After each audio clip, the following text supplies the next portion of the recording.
Salutations everyone, this is Donovan1 and Mekkah, Hi. and we are presenting to you Chapter 17A of my Fire Emblem 5 Paragon Mode 0% Gross playthrough. And what a chapter this is. This is, again, going to be a warp skip map like the previous map, but unlike almost every other warp skip map in Fire Emblem, this is going to be a very busy map, because generally in what happens when you warp skip is you only need enough deployment slots for your warpers and your warp targets. In the case of this chapter though, because of its numerous side objectives, we actually have to use all of our deployment slots, and not only that, but everyone that's going to be deployed is going to come in useful in some way, so I hope you look forward to that. As you can see, this map is enormous, and that alone encourages warp skipping because you don't have to slog through all these forests and everything. But in addition, there's just so many interesting side objectives that we have to dedicate many units to. And the first one is going to be the recruitment of Misha, one of the green Pegasus Knights at the north point of the map. If you've played Chapter 14, you already don't trust NPCs, and you would be right not to, because just like the Thracian Draco Knights in Chapter 14, these guys just attack you. So Misha is recruitable, but she's very stubborn about it. You have to talk to her with Karen, but that alone is not enough.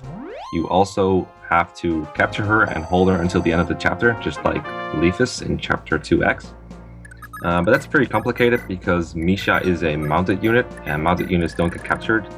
So the only way we can do that is to put her to sleep with either the sleep sword or the sleep staff. Now, back in Chapter 12, we mentioned that Salem could use up a sleep staff use. He didn't, but we're going to pretend he did. And for that reason, we're going to be using the sleep sword instead. And in order to get Misha to sleep, we're going to lure her in with Ilios using a short sword, just to make sure she is in range, and then put her to sleep with the sleep sword. So among the other side objectives in this map, we have to visit the two houses located in the northern section with somebody, and that somebody is going to be Ada. She is going to be facing she's going to be facing combat for basically the only time that she has to do it in this run. These two houses are one of the big reasons why this route is preferable over the Melfier Forest route, because one of them gives a rescue staff and the other one gives a warp staff. I guess these people just have these random game-breaking staffs lying around and are willing to give this to us for free.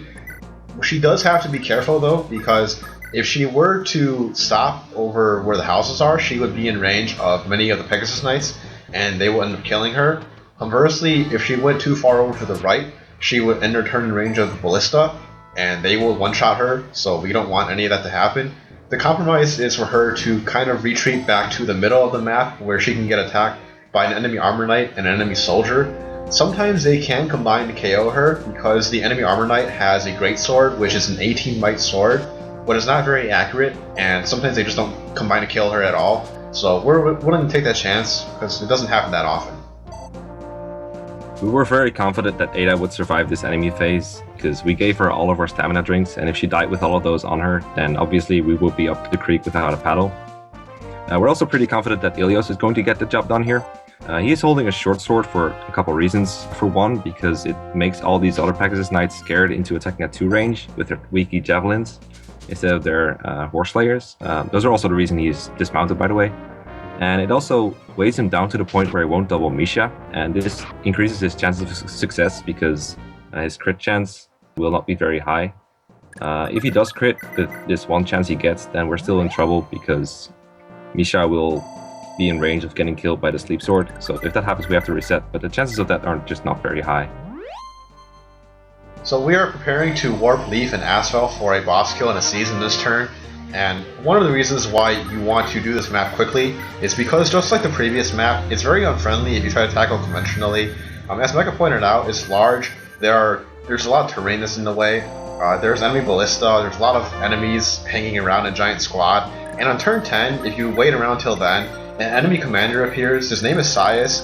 He appears to give the enemy a giant morale boost in the form of 10 leadership stars, and he sticks around for a while. Now, once he appears, all the enemies that are in the southeast corner of the map are going to be like, oh my god, it's Commander Sias! Everyone, let's charge and fuck these guys over! So, a bridge will appear in the middle of the map, and then they will start coming after you. Not only that, but these knights have movement stars, so even if you think you're safe, they can still screw you up. This is why you should not take this map slowly.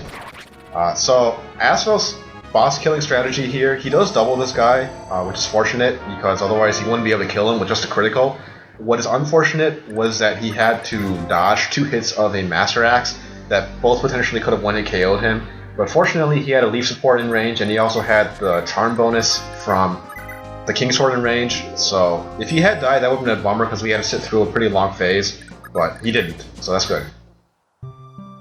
Karen visits the church because it's a different church from the Chapter 15 church. This is just a fancy house where we recruit a new character called Sarah. Sarah is like Lenoan, her class is called a Sister. And Sarah joins at level 7, so 3 levels from promotion, and she has Paragon, so she grows really fast. You can use just about any staff to get a full level up. She also has Wrath, so in theory that makes her a pretty good combat unit, but she's so frail that's not really the case. We also get a magic ring, which is really nice, because that will let us boost Tina's magic, so she can steal from more people, because she needs to have higher magic than their resistance. We also captured this Dark Bishop by putting him to sleep with Salem earlier, and then we take all his stuff. He had a Warp Staff, which would be really annoying because he can warp over all these Dark Mages, and they could attack us wherever you want. So by putting him to sleep, we negate that threat, and now we can just seize the map. So that's Chapter 17A, completed in 2 turns. We'll see you next time. Bye.